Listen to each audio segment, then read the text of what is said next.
नमस्कार, good morning. सकाळच्या तुम्हाला शुभेच्छा मैत्रिणींनो.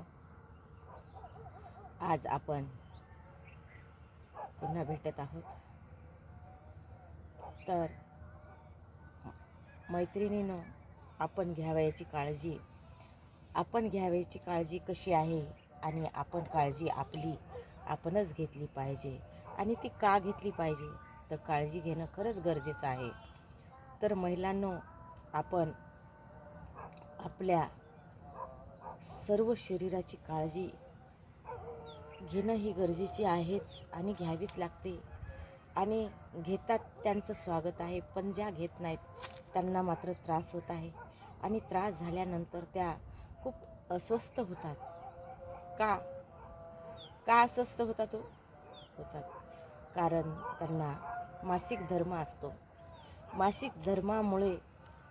मासिक पाळीच्या समस्येमुळं खूप महिला खूप त्रस्त आहात. पोट दुखणे, कंबर दुखणे आणि पोट कंबर दुखून ज्यावेळेस त्यांना त्रास होतो, तर माझ्या मैत्रिणी खरंच खूप खूप खूप खूप असा अडचणीत आहेत आणि त्यांना खूप असा त्रास होतो. पोटाची कंबरची जी तकलीफ आहे, तर ती पाळीमध्ये खरंच खूप होते. पण त्या निमूटपणे सहन करून कामधंदा करत राहतात. पाळी आली म्हणून घरकामं बंद होतात का हो? नाही. पाळी जरी आली तर घरकामं करावंच लागतात. कितीही दुखलं सुखलं तरी घरच्या लोकांसाठी खाणं पिणं, कपडा लत्ता हे सगळ्या गोष्टी करावंच लागतात आणि त्या करतात. पण ते करत असताना खरंच खूप त्रास होते हो. म्हणून काय करायचं आहे माहिती आहे का माझ्या मैत्रिणींनो? पाळीमध्ये जर पोट दुखत असेल तर आपण दवाखाना केला पाहिजे. आणि पाळीचे 4 दिवस ना, तर आगाऊचं कोणतंच काम नाही काढलं पाहिजे. जे हाय रुटीनमधलं जे आवश्यक आहे तेच करायचं.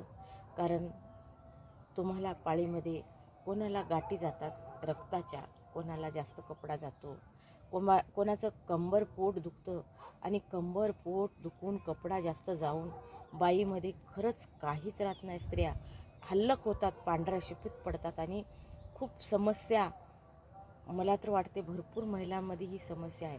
तर ते लपून न ठेवता, झोपून न राहता, काय कारणामुळं आपलं पोट दुखते, कोण्या कारणामुळे आपल्याला रक्ताच्या गाठी जातात आणि काय यावर उपाय काय, त्यामुळं आपण दवाखाना करणं खरंच गरजेचं आहे. कारण बिमारी लपून का ठेवायची सांगा ना तुम्ही? बिमारी लपून न ठेवता आपण दवाखाना करा. डॉक्टरच्या सल्ल्याने आपण जगलेलं कधीही चांगलं. त्यामुळं काय करायचं आहे माहीत आहे का माझ्या मैत्रिणींनो? तर तुम्ही पाळीमध्ये जो त्रास आहे तो डॉक्टरचा सल्ला घ्यावा आणि कसलीच बिमारी लपून न ठेवता आणि थोडासा स्वतः आराम पण केला पाहिजे. वेगळे काही कामं असतात, पण ते कामं सोडून टाका. जे महत्त्वाचे ते करा. आणि 4 दिवस पाळीचे संपल्यानंतर मग काय रुटीन जे तुमचे कामं आहेत ते करा. आराम करा. आणि घरच्याही लोकांनी थोडंसं पाळीमध्ये स्त्रीला आराम दिला पाहिजे आणि तिला मदत केली पाहिजे कामामध्ये. कारण आपल्याला असं वाटतं की पाळी ही नॉर्मल आहे, पण पाळी नॉर्मल नाही आहे. पाळीमध्ये होणारा जो त्रास आहे तो खरंच खूप भयानक असते हो. ज्या स्त्रियामध्ये तो त्रास आहे त्यांनाच त्याची जाणीव आहे.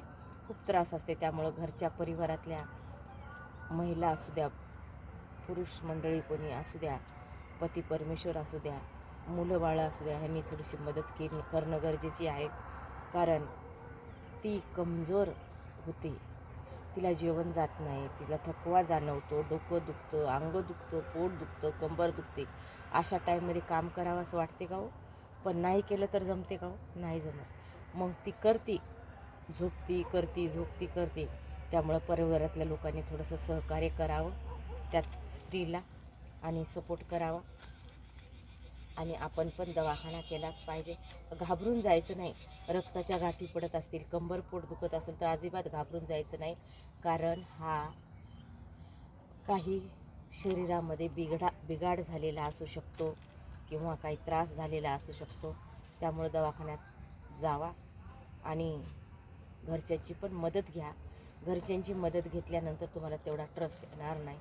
तुम्ही चांगले व्हाल आणि जास्त कपडा जातो म्हणजे काहीतरी वेगळंच काहीतरी झालेलं आहे मला, किंवा गाठी जातात तर काहीतरी वेगळीच बिमारी झाली असं काही समजू नका. 20-30% महिलांना पाळीमध्ये रक्ताच्या गाठी जातात. 20-30% महिलांना अतोनात कपडा जाते, अतोनात. आणि 20-30% महिलांना कपडाच जात नाही. आणि 10% महिलांना तर पाळी आली का आली असं होतं. काय असेल होय? 3-4 टप्प्यामध्ये असं का असतं का एखादीला खूपच जातो, एखादीला काहीच जात नाही, आणि एखादीला त्रास होतो का असेल असं? तर ते ज्याच्या त्याच्या शरीरावर अवलंबून असते. म्हणून घाबरून जाऊ नका, दवाखाना करा आणि स्वतःला सावरा. स्वतःमध्ये जे बदल होतात ते बदल आपल्याला सहन करावंच लागणार आहेत. पण मला त्रास वाटते की 4 दिवस थोडा का होईना तुम्ही आराम करा. आराम करणं खरंच गरजेचा असतो. आणि दुसरी एक गोष्ट अशी आहे की सर्व महिलांनी पॅडच वापरला पाहिजे. कारण आपण कॉटन जे वापरतो ते कॉटन वापरणं चुकीचं आहे. का चुकीचं आहे? तर जे जंतू असतात, किती जरी आपण कापडाला धुतलं, उन्हात वाळू घातलं, तरी आपण ज्यावेळेस जिथं ठेवतो तिथे जंतू जायला होत नाही. आणि आपण जो ते कॉटन वापरतो तर त्या कॉटनमार्फत आपल्याला ॲलर्जी होऊ शकते, जंतू आपल्याला होऊ शकतात, इन्फेक्शन होऊ शकते. आणि त्यामुळं काय करायचं आहे माहीत आहे का? सरळ पॅड वापरायचे आहेत महिलांनी. पॅड वापरून तुम्ही तुमचं स्वतःचं संरक्षण करायचं आहे. आणि घाबरायचं नाही हो, अजिबात घाबरायचं नाही. तर कशामुळं घाबरायचं सांगा ना? कमी जास्त प्रॉब्लेम होतात, कोणाला कधी कोणाला काय. आता आपल्या मुलीला ज्यावेळेस पाळी येते त्यावेळेस मुली लाजून आईला सांगत नसतात. पण आईने तिला काय होत असेल त्रास ते जाणून घ्यायचं आहे. आणि तिला जर त्रास होत असेल तर तिला पण डॉक्टराकडे न्यायचं आहे. कारण मुली लाजून सांगत नाहीत बरं का. म्हणून मुलीची पण आईने काळजी घ्यायची आहे, मुलीची मैत्रीण बनायचं आहे. आणि मासिक पाळीमध्ये होणारा त्रास आपण सहन करायचा आहे. आणि आपलं शरीर स्वच्छ चांगलं ठेवायचं आहे. आपण ज्यावेळेस बाथरूमला जातो त्यावेळेस आपलं शरीर हर वक्त आपण साफसुथरं ठेवलं पाहिजे. आपल्या शरीराची स्वच्छता आपण ठेवली पाहिजे. आपण जर शरीर स्वच्छ ठेवलं तर तुम्हाला सांगते मी, तुम्हाला नाजूक भागाला कुठलीच ॲलर्जी होणार नाही, खाज लागणार नाही, आणि पांढरा कपडा पण जाणार नाही. ज्या माझ्या महिला भगिनींना पांढऱ्या कपड्याची अडचण आहे, तो पांढरा कपडा का जात असेल? तर आपला हलगर्जीपणा, आपण शरीराची स्वच्छता न ठेवलेलापणा. आणि आपण जर शरीराची स्वच्छता ठेवली, आपण जर आपला नाजूक भाग साफ केला, जर बाथरूमला गेलं त्यावेळेस आपण जर पाणी घेत राहिलो तर आपला नाजूक भाग स्वच्छ राहील. आणि स्वच्छ राहिल्यावर तुम्हाला पांढऱ्या कपड्याची अडचण होणार नाही, आणि कुठलं इन्फेक्शन तर होणारच नाही.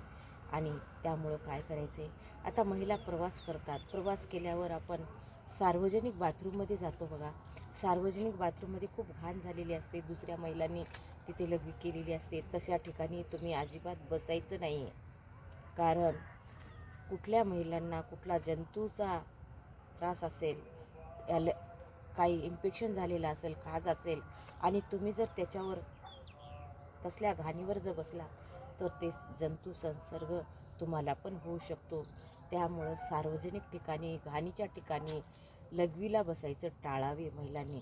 ही पण तुम्ही स्वतः खूप काळजी घेतली पाहिजे. आणि स्वच्छ राहिलं पाहिजे, स्वच्छ ठिकाणीच बाथरूमला बसलं पाहिजे. आणि हमेशा पाण्याचा वापर केला पाहिजे. डाकेताई यूट्यूब चॅनलवर जर पहिल्यांदा आले असाल तर डाकेताई यूट्यूब चॅनलला तुम्ही सबस्क्रायबर व्हायचं आहे. सबस्क्रायबर हो, रोज डाकेताई यूट्यूब चॅनलवरचे व्हिडिओ पाहायचे आहेत. महिलांसाठी आपलं चॅनल आहे. महिलांचेच व्हिडिओ तुम्हाला जास्तीत जास्त बघायला मिळतील. नमस्कार. पुन्हा भेटूया दुसऱ्या नवीन व्हिडिओमध्ये. चला तर मग थांबूया.